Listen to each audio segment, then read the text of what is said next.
उस विषय को माननीय मंत्री जी भी रखेंगे। आज का प्रेस कॉन्फ्रेंस बहुत ही गंभीर मुद्दे को लेकर है। बंगाल में क्या हो रहा है, आप में से हर कोई वाकिफ है। बंगाल की परिस्थिति, बंगाल का भ्रष्टाचार, बंगाल में दीदी की दादागिरी, यह आज पूरे भारतवर्ष में ही नहीं, विश्व में लोग देख रहे हैं।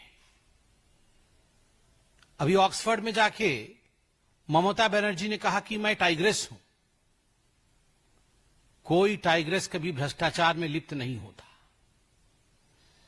कोई टाइग्रेस कभी अपने ही बच्चों का भक्षण नहीं करता है। जो वास्तविक लीडर होता है वो कभी पैसा मार करके, भ्रष्टाचार के और करप्शन के माध्यम से अपने ही लोगों को नर्क में नहीं भेजता है, उनका जिंदगी, उनके जीवन को नारकीय नहीं बनाता है।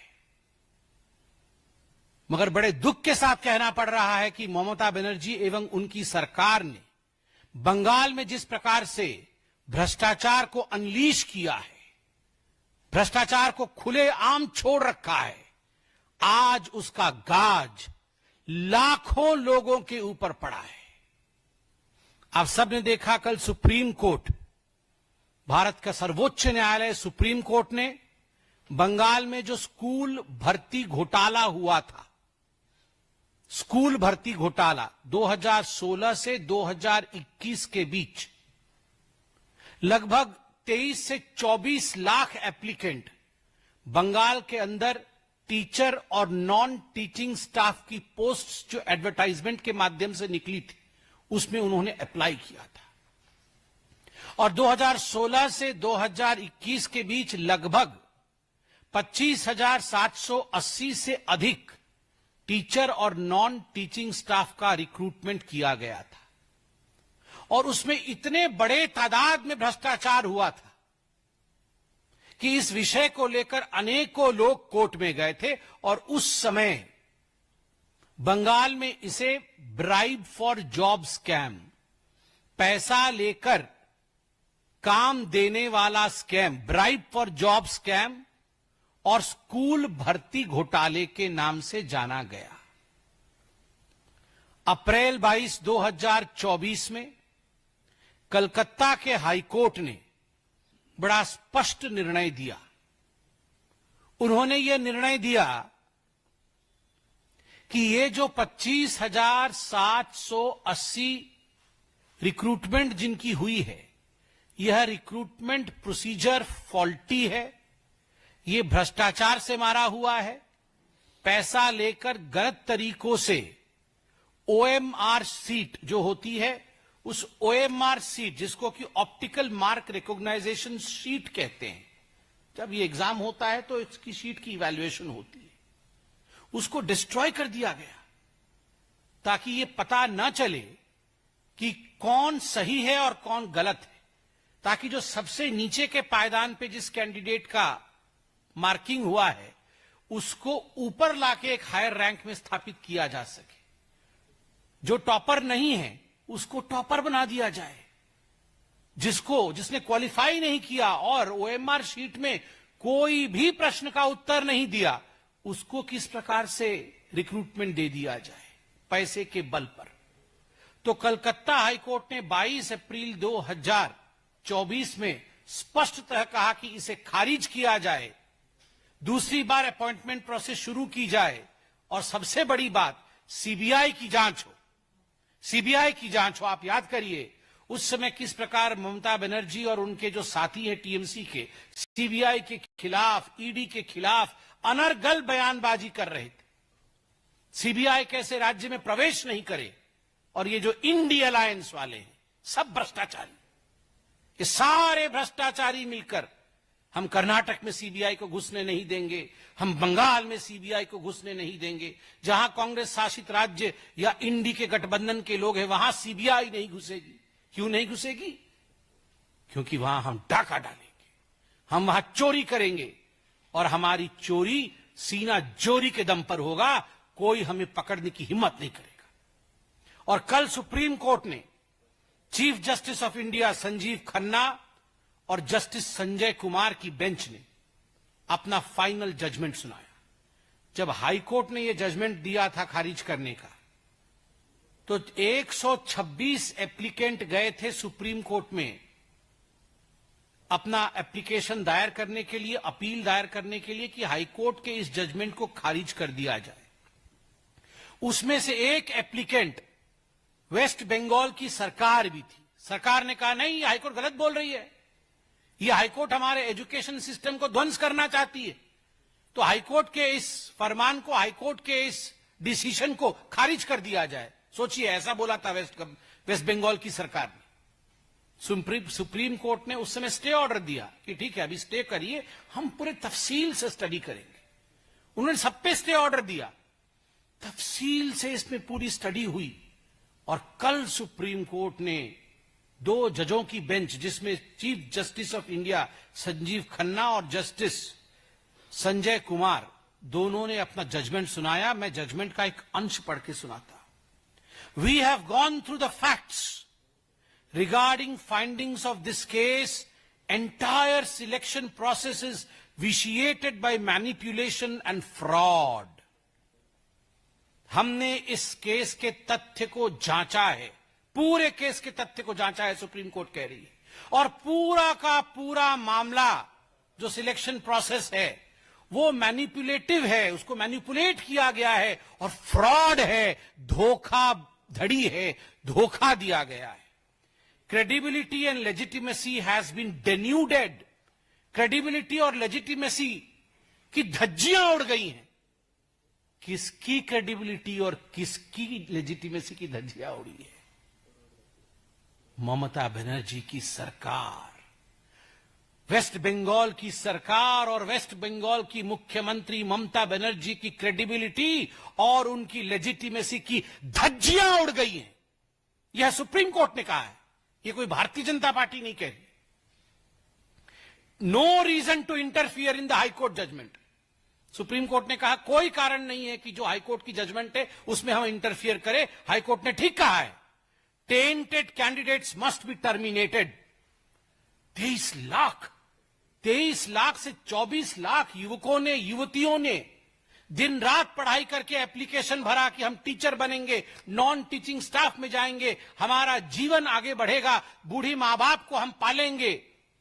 और अंततः आपने पैसे लेकर 5 से 15 लाख रुपए तक या उससे ज्यादा पैसे लिए गए, मैं उस पर भी आऊंगा, एक एक कैंडिडेट से। और पैसे के दम पर आपने ये जो भर्ती किया है, ये टेंटेड कैंडिडेट्स को टर्मिनेट करना होगा, ये सुप्रीम कोर्ट ने कहा। Appointments were result of cheating and fraud. ये जो अपॉइंटमेंट हुआ है ये चीटिंग और फ्रॉड के नतीजे से हुआ है, धोखेबाजी से की गई है। ये सुप्रीम कोर्ट ने कहा है, ये कोई भारतीय जनता पार्टी नहीं कह रही है। आप सोचिए, अगर किसी और मुख्यमंत्री के लिए ऐसे शब्दों का उच्चारण डिस्ट्रिक्ट कोर्ट भी कर दी होती तो हाय हंगामा मच जाता। राहुल गांधी पजामा और टी शर्ट में ही आ जाते पार्लियामेंट। वो आए भी थे शायद कल परसों। वो पजामा टी शर्ट में आके बोलते डेमोक्रेसी खत्म हो गई, हत्या हो गई डेमोक्रेसी की, मुख्यमंत्री को गिरफ्तार करो, अरेस्ट करो, हिटलर है। कहां है भैया राहुल गांधी? कहां हो आप? कहां है ये इंडी वाले? आओ ना। ये डिस्ट्रिक्ट कोर्ट ने नहीं, सुप्रीम कोर्ट ने बताया है। और ऐसे रिक्रूटमेंट स्कैम्स के लिए याद करिए, हरियाणा में पूर्व में मुख्यमंत्री जेल गए हैं, जेल। दीदी जेल जाएंगी, अलबत्त जाएंगी। हिंदुस्तान में कानून का शासन है और एक बार हमारी सरकार बनेगी बंगाल में, the full force of law will come upon Mamata Banerjee. पूरा फोर्स जो कानून का है, नैतिकता का है, भारत के संविधान का है, उसके मुताबिक जिन लोगों ने हजारों लाखों लोगों के जीवन को नारकीय बनाया है, उनको दुख दिया है, प्रताड़ना दी है, वो जेल के सलाखों के पीछे होने ही चाहिए। मैं आज न्यूज में देख रहा था, कितने लोग रो रहे हैं, कितनी टीचर्स रो रही हैं, उनका घर बर्बाद हो रहा है। ये जो अभी लगभग 26,000 लोग निकाले जाएंगे, क्या लगता है आपको, अगर भ्रष्टाचार के माध्यम से भी जो टेंटेड हैं उनको भी रखा गया हो, तो उनके जिंदगी पर भी क्या गुजर रही होगी, क्योंकि ये सारी घपलेबाजी घोटालेबाजी ममता बनर्जी की सरकार ने किया है। इसलिए लाखों लोग आज परेशान हैं। ममता बनर्जी जी से आज हम सब डिमांड करते हैं कि जो 25,750 लोगों की तनख्वाह बंद होगी, ममता बनर्जी टीएमसी के फंड से, सीएम रिलीफ फंड से उनका भरण पोषण करे और उनको सैलरी दे, उनको सैलरी दे और उनका भरण पोषण करे। और ममता बनर्जी ने कल कहा है सुप्रीम कोर्ट के इस जजमेंट के पश्चात कि ह्यूमैनिटेरियन ग्राउंड में, ऐसे ह्यूमैनिटेरियन तो ग्राउंड तो वो समझती ही नहीं, ह्यूमैनिटेरियन ग्राउंड पे मैं सुप्रीम कोर्ट की जजमेंट को नहीं मानूंगी। I will not comply by the orders of supreme court. मैं नहीं मानती हूं, मैं खारिज करती हूं सुप्रीम कोर्ट के ऑर्डर को। मेरा सुप्रीम कोर्ट से भी सविनय निवेदन है कि ऐसे विषयों को सुओ मोटो उठाना चाहिए और contempt of court Mamata Banerjee और तृणमूल कांग्रेस की सरकार पर लगना चाहिए। किसी मुख्यमंत्री की हिम्मत हो सकती है ऐसे, वो सुप्रीम कोर्ट के लिए कहे कि हम सुप्रीम कोर्ट के ऑर्डर को नहीं मानेंगे। दिस इज हिटलरशिप, ये होता है डिक्टेटरशिप, ये होता है हिटलर बनना। जब कोई व्यक्ति उठकर कह दे कि मैं सुप्रीम कोर्ट को नहीं मानती, मैं सुप्रीम कोर्ट के जजमेंट को नहीं मानूंगी, ये होता है डिक्टेटरशिप। और इसलिए इस तालिबानी डिक्टेटरशिप शासन के खिलाफ आज बंगाल की जनता को एक होने की आवश्यकता है। याद करिए वो पार्थ चटर्जी, सब लाया हूं मैं, वो पार्थ चटर्जी जो गिरफ्तार हुए थे 2022 में। उस समय वो पार्थ चटर्जी स्टेट के एजुकेशन मिनिस्टर थे, और स्टेट के एजुकेशन मिनिस्टर के साथ साथ कौन कौन गिरफ्तार हुए थे? एमएलए मानिक भट्टाचार्य, एमएलए जीवन Krishna Saha, TMC leader Shantanu Kundu, TMC leader quintal Ghosh, सबसे मुख्य पार्थ चटर्जी। मगर मेरे से भी गलत उच्चारण हो गया, सबसे मुख्य पार्थ चटर्जी नहीं, पार्थ चटर्जी का जो अरेस्ट मेमो है, मुझे पता नहीं आप में से कितने लोगों ने पार्थ चटर्जी का अरेस्ट मेमो पढ़ा है। पार्थ चटर्जी ने अपने अरेस्ट मेमो में लिखा है, your guardian and your relative, जिसके कहने पर आप काम करते हैं, उन्होंने लिखा है अपने हैंडराइटिंग से ममता बनर्जी, ममता बंदोपाध्याय, हमार गार्डियन। आप सोचिए, पथप्रदर्शक ममता बनर्जी, আমার গার্ডিয়ান মমতা ব্যানার্জি, আমার रिश्तेदार, আমার रिलेटिव ममता बनर्जी, ममता दीदी, ये उनके अरेस्ट मेमो में लिखा हुआ है। आप जाके देखिए अरेस्ट मेमो। अरे जो पथ प्रदर्शक है, जो मार्गदर्शक है, जिसके कहने पर आपने ये घोटाला किया, वो पार्थ चटर्जी जेल के अंदर है, तो दीदी जेल के अंदर क्यों नहीं? ये फोटो देखिए, ये पार्थ चटर्जी, पार्थ चटर्जी के साथ जो मोहतरमा खड़ी है उनका नाम अर्पिता घोष है। आप सब जानते हैं अर्पिता घोष उनकी एसोसिएट थी। और ये जो नोटों की गड्डी 2 बार रेड हुए और कुल मिलाकर के 49 करोड़ रुपया, अर्पिता मुखर्जी, ये अर्पिता मुखर्जी उनकी एड है, क्लोज एड। अर्पिता मुखर्जी के घर में भी रेड हुए, अनेकों और जगह रेड हुए। 49 करोड़ रुपए ईडी ने रिकवर किया इस रेड में। आप अभी जो मैंने बताया अरेस्ट मेमो में क्लोज रिलेटिव एंड मार्गदर्शक, देखिए ये चिन्ह दोनों मार्गदर्शक से मार्गदर्शन ले रहे हैं। आप देखिए फोटो अच्छे से देखिए, इसको छापिए भी। ये देखिए क्या करना होगा, पूछ रही हैं दीदी से पार्थदा। पार्थ जी पूछ रहे हैं, दीदी बोल रही है सब घोटाला करो, सब घोटाला करो, ये पैसा टीएमसी में जमा करो। यही बात हो रहा है। यहां देखिए, ये देखिए वही चल रहा है दोनों के बीच खुसुर फुसुर, किस प्रकार करोड़ों रुपए हथियाया जाए। ये दोनों देखिए जरा, गार्डियन एंड क्लोज रिलेटिव दोनों की फोटो। और ये देखिए जनता की गाढ़ी कमाई और जनता की गाढ़ी कमाई के क्या यहां हश्र किया गया है। अरे ऐसे तो हमारे घर में झाड़ू मारेंगे तो गंदा कागज भी इतना नहीं निकलेगा। मतलब अभी गंदा कागज भी इतना नहीं निकलने वाला है। और हम लोग सब पॉलिटिकल लोग हैं, हमारे घर कई अखबार आते हैं, हम अखबार का ढेर भी लगा देना 1 महीना का तो भी इतना नहीं लगेगा। और ये सब 2-2 हजार रुपए के नोट है। आप देखिए जरा, 49 करोड़ और न जाने कितने कितने कहां छुपा रखे होंगे, इलेक्शन में बांट दिए होंगे।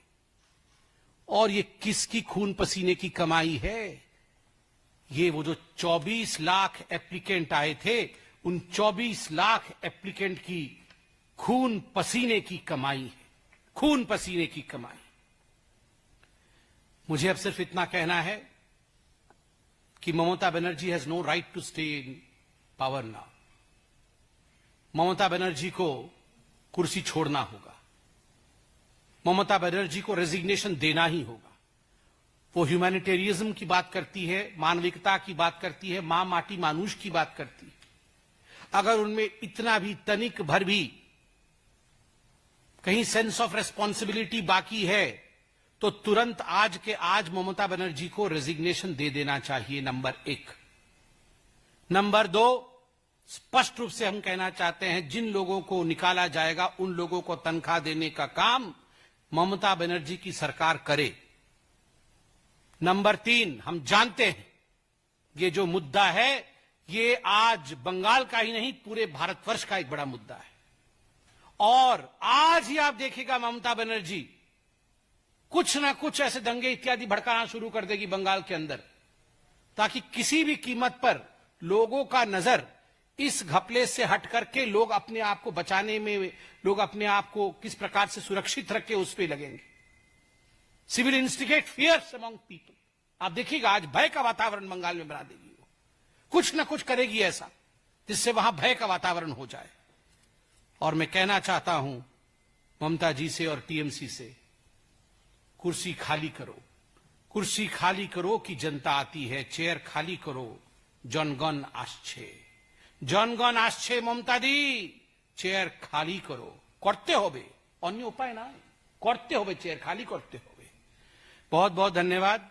अब मैं आदरणीय केंद्रीय मंत्री, हमारे बड़े भाई और बंगाल के अध्यक्ष सुकांत दास से कहूंगा कि वो आपसे मुखातिब हो। सबको नमस्कार। माननीय संबित पात्रा जी ने पूरे विषय को विस्तृत रूप से आपके सामने रखा। कल इस घटना घटने के आज बाद का प्रेस कॉन्फ्रेंस यानी सुप्रीम को कोर्ट लेकर है। बंगाल में क्या हो रहा है आप में से हर कोई वाकिफ है। बंगाल की परिस्थिति, बंगाल का भ्रष्टाचार, बंगाल में दीदी की दादागिरी, यह आज पूरे भारतवर्ष में ही नहीं विश्व में लोग देख रहे हैं। अभी ऑक्सफोर्ड में जाके ममता